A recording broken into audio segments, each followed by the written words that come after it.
basically we went into the studio, recorded it very quickly, I think in 2 sessions, and then it was mixed and released very, very quickly, which was fine, and it did really well for us. But we always thought if we had a bit of time that sonically we could improve on it. And so because it had been out of print for so long, we thought we'd just re-release it, and then after talking amongst ourselves, we decided that we'd go back in and actually revisit the tracks and remix them and remaster them, so people actually had something better maybe than the original.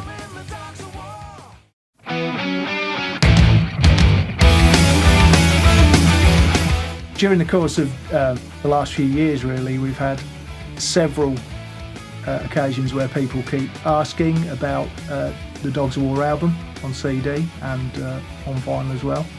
It's been out of print for a long time, several years in fact, and once we got to the point where we decided we'd give it the remix treatment, it just seemed like a good time. Several people had said that they'd look round for second-hand copies, and on places like Discogs the CD was going for £40 upwards, which is pretty crazy. So hopefully this will satisfy that need.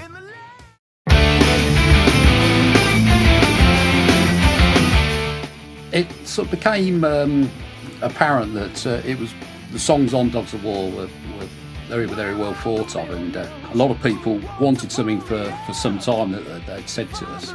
So the fact that it's all come about and the way it has to do Dogs of War seems fitting to revisit it again, and hopefully people can have another re-evaluation of it. Now it's 10 years on from the original release, and see what they think and see where it goes from there.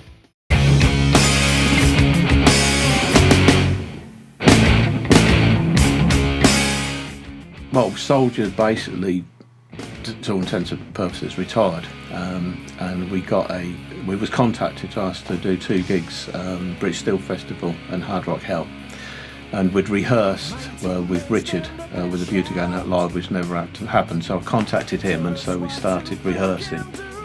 Because obviously Richard's a different vocalist from Gary, I thought it'd be quite good to start writing songs. And in the past, I've been influenced by lots of different music, but I sat down with a specific purpose to try and write songs that would flow, and I also made a deliberate, conscious decision to listen to our peers that were Nwobhm bands, obviously, first and foremost being Iron Maiden, and lots of other Nwobhm bands, and to try to write in that style.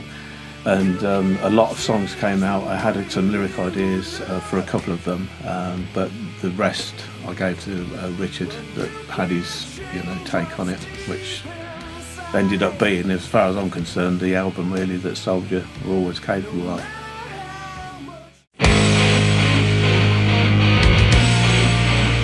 So I remember being at work and getting a phone call from Ian, out of the blue really. We'd got together a few years before to try and get something going, but it just hadn't worked out, not because of musical stuff. It was just, times for all of us were busy with work and family and stuff.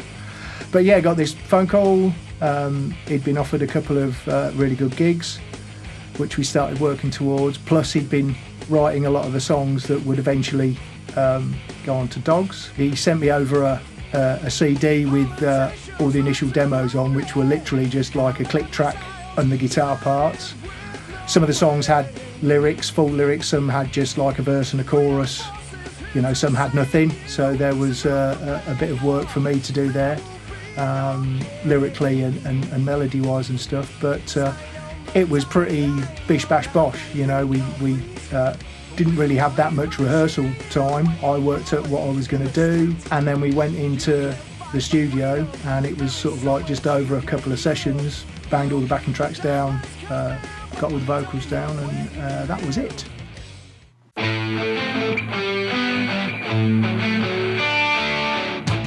I met Ian through work scenario, and it came about that he was a founding member of Soldier, and I had the Cherylee single, and as any Northamptonshire-based self-respecting metaler should have, was amazed to meet Ian finally, and superb. He mentioned that he was looking to reactivate the band and was working on some song ideas. So out of interest and curiosity, he sent me some and said, well, see what you think, have a listen. The first one was I Am, which I remember being particularly impressed with. And when I said that I enjoyed what I was listening to, he said, well, would I be interested in getting involved as a second guitarist? Then thought back to I Am and thought, that sounded a bit tricky. I'm going to have to up my playing game somewhat here. And so I did to an element, and I said, well, yeah, come on board and let's see how we get on. And I'm very pleased I was involved. It's a project I'm proud to have taken part on.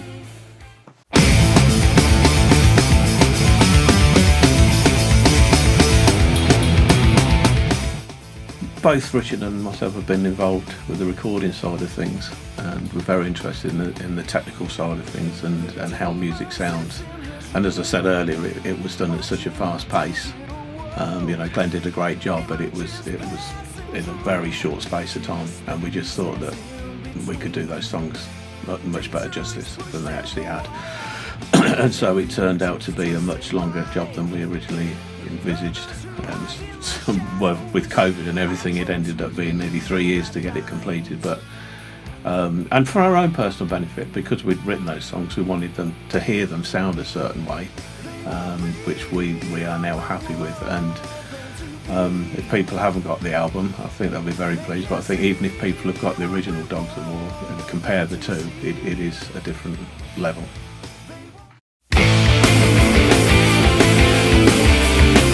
I think the first thing to say is that whilst the album was recorded very quickly, it was great because we effectively got it for free, because Glenn had a new system that he wanted to try out with a loud rock band, and we were that band, so obviously that was brilliant from our point of view. And that album enabled us to, certainly since I've been involved with the band, that certainly have our busiest gigging period ever, and we played some great gigs off the back of it. So the album did a great job in its original format, but over time, as is often the way, you keep listening to stuff, and certainly from my point of view, there was stuff I wasn't that happy about how stuff sounded, and Ian had similar sort of views on it, and we just felt, when we started cracking the sessions open and having a listen, we just felt that we could give it more of a classic sound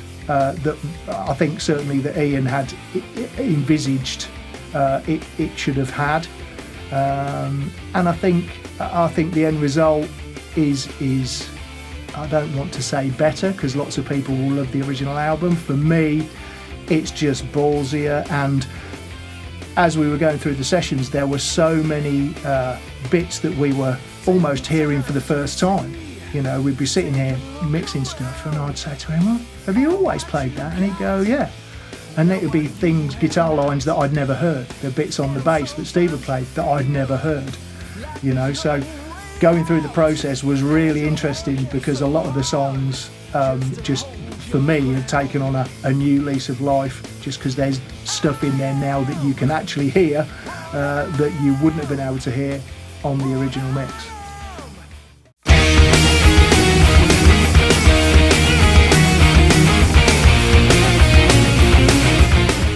So when we went to revisit all the original sessions, I'd forgotten that we'd wrote another song called Death Is, which in actual fact, I think there was too many tracks on Dogs of War. About the only criticism we got from people is it was a bit too long, so we certainly didn't want to put another one on. But after listening to it, it just reminded me what a great song it was.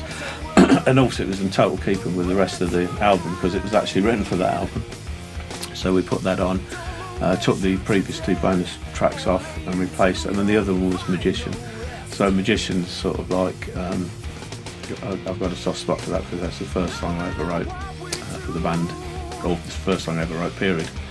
So, and obviously it was recorded about 1979, 1980, something like that. So it was very old school, the recording of it. And if I do say so myself, I think it's a fantastic song, and I wanted to hear it, full on, in your face mix, which we've achieved with that. So I'm really pleased with that.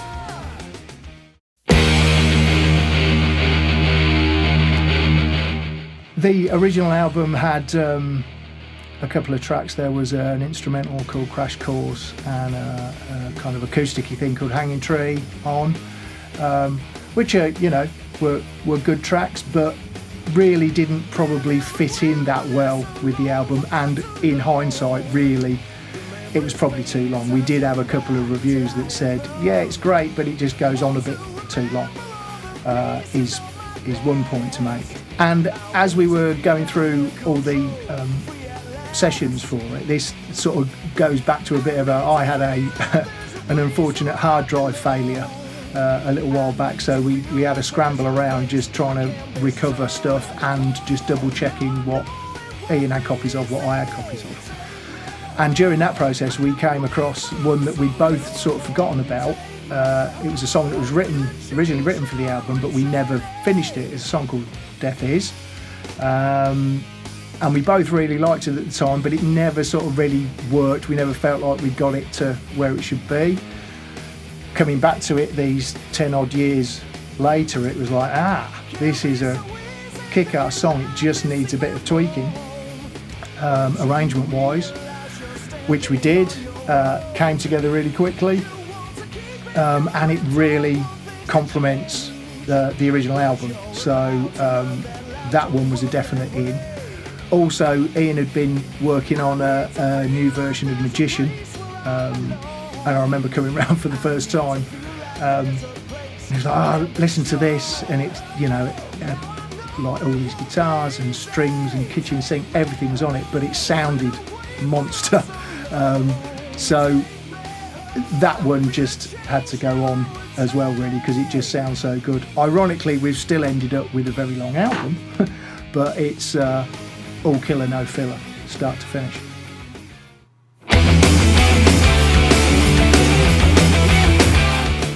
The two new tracks that have been included on Dogs of War that we've worked on in the recent past for this the revisit, quite a diverse pair of them.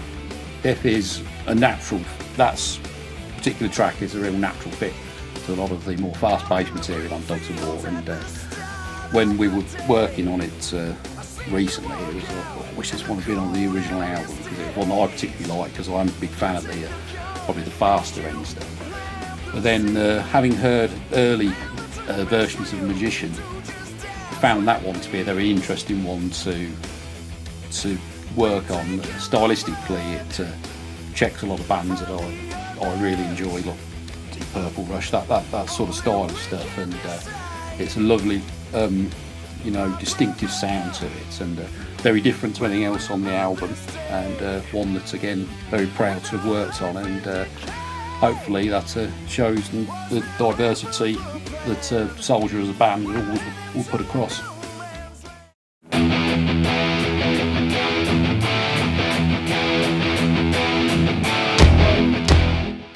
The one thing that Dogs of War did for the band was allow us to play a lot of really good gigs. We played all over the country in like the couple of years after the release of the album.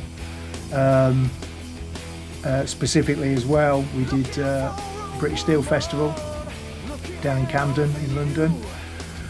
But that was a great gig, you know, met loads of great people. Soldier got heard probably by a lot of people that weren't really familiar with the band at all, even from back in the day. We met, for instance, that's where we first came into contact with Dean Archer from the Rock Den, a place in Hatfield that we played many times, have many good recollections of playing there as well. So yeah, regardless of personal preferences on how it may or may not have sounded or sounds now, that album, you know, did the band so much good. As Richard said, we did a lot of gigs on the back of that album. My favourite was Headbangers Open Air in Germany. I really enjoyed that one, but to me the most important thing for Dogs of War is that solidified the sound of Soldier, and Richard and I said that we'd never do albums that weren't as good as that. I feel Dogs of War gave us the gateway to 4 or 5 years of some great gigs and brilliant opportunities to play live in front of various people in the UK and across Europe. A couple of gigs we did in London, the British Steel Festival and also Hard Rock in Wales. They predated the release of the album, but that probably aided the fact that enough people saw us there who were interested in what we were doing, what we were about, and prompted them to maybe investigate, when the album came out, and we were able to build on it from there. And with that, we ended up playing in Newcastle at an event called Brofest, which was still quite a fledgling event, although you wouldn't know it by year 2 when we were invited on. That packed Northumbria University Hall of people from all around Europe and all around the world to see Soldier and similar bands of the same sort of ilk and genre.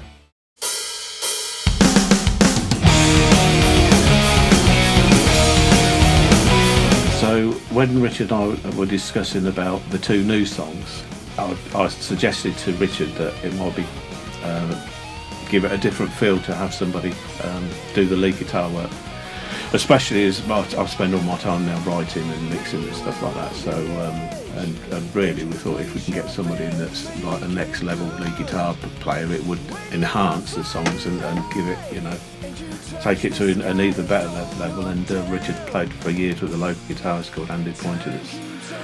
It's a very good guitarist, but the other thing is I didn't want a mental technical guitarist that can fly around the neck but didn't suit the style of music that Soldier did. He still needed to have his roots in sort of classic rock. So though Andy's a very technical player, he's still what I'd call a classic rock guitarist. And I think anybody that hears what he's done on those 2 albums would be, those 2 tracks would be very impressed. And I'm certainly very happy with it.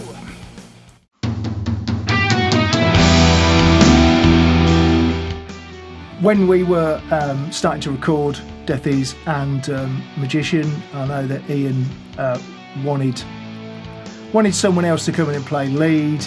He'd spent all those years being the lead guitarist, but wanted a different feel, wanted a fresh bit of energy in there. I knew somebody, Andy Pointer, who I've played with for many years. Andy's an awesome player. He's got feel and melody to his playing. Big Gary Moore fan, so he really digs in, but it's just always nice in that he's not like a mindless shredder, and what he's done, I think especially on Magician, is just great. And when you hear it, I think you'll all agree that he's done a great job. And thank you, Andy.